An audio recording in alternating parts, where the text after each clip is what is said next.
Okay, so now if we look at cell notation is really about how we indicate what's happening with the cell. So cell notation says to us that we always have the anode on the left, it's a convention. The reaction then goes through a salt bridge, and then we have the cathode, which will be on the right. At the anode, we have zinc becoming zinc 2 plus. Please, you need to tell me that the anode was a solid. You need to tell me the zinc went into solution, and you need to tell me that it was 1 mole per decimeter cubed. That is a standard condition, and we use that standard condition as it is. Okay, so we don't worry about it. I'll get to standard conditions where we do the electrode potentials, but it's a standard condition that we cannot get away from, and we write all of it down. Now, writing it like this tells me exactly what's happening at the anode. Zinc becomes zinc 2 plus 2 electrons. We never include electrons in the cell notation. It then goes through a salt bridge. A salt bridge is a double line. Then at the cathode, we get copper 2 plus ions becoming copper. The copper ions were in aqueous, which means they have to have a concentration of 1 mole per decimeter cubed. And then we have copper metal. So we can see very nicely that it's Cu2 plus 2 electrons becomes Cu. We don't care about balancing. It doesn't matter if they don't lose and gain the same amounts of electrons here. That's not the point. The point of the cell notation is it shows us which substances were oxidized, which substances were reduced, and you always write it in full detail. Okay? So the little yellow flashy box now, that is the cell notation. And if they give you cell notation, it's actually really nice. It makes it really easy to work through. So let's look at some examples.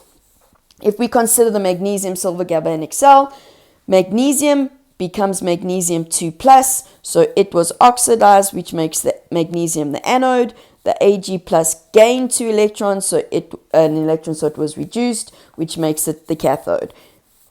Doing that first makes it very easy to decide where we're going to now. Now they say which substance is undergoing oxidation. Well, that's the magnesium. Part of that question is now to write the reduction half reaction. Well, the magnesium lost 2 electrons. Straightforward. Which substance is undergoing reduction? Please be careful here. It is silver plus. If you asked to name it, you would have to say it is the silver ion. It's not the silver metal. It's the ion. It's what's on the left-hand side that's important here. Okay? The Ag plus then gained 1 electron to become Ag. I'm not worrying about the balancing numbers. I'll worry about that if I need to write an overall reaction. Okay? Which half cell contained the anode? Well, it was the one that was oxidized, so that's magnesium. Which contained the cathode? Well, that was the silver. Okay, now don't put silver plus, because the cathode is made out of silver metal. Which electrode increases in mass? Well, it's the cathode. So if you're not sure, you can just write cathode if you don't know whether it's the silver or the magnesium. Okay? Which electrode will decrease in mass? That's always the anode. Okay? So we can just leave it as that. Now, the next question, I don't know what I was thinking. I had a bit of a brain fart when I did this. So please don't worry about any of that. That's not part of this. Let's go to the next question.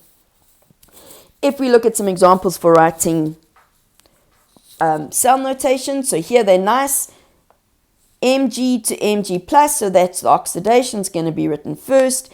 Fg to Fe2 plus to Fe, that's the reduction, that's going to be written second.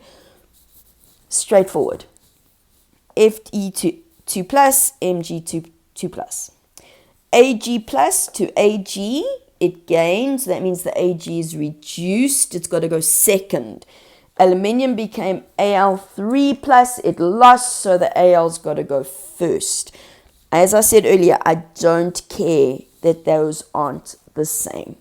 Okay, that really doesn't matter here. Then we've got nickel 2 plus, the nickel became nickel, so it gained 2 electrons, so that's reduced. The copper went to copper 2 plus, so it lost, so the copper is oxidized. That means we write in the copper first, and we write the nickel second. Reactant to product, reactant to product. Okay? You can also think of it this way.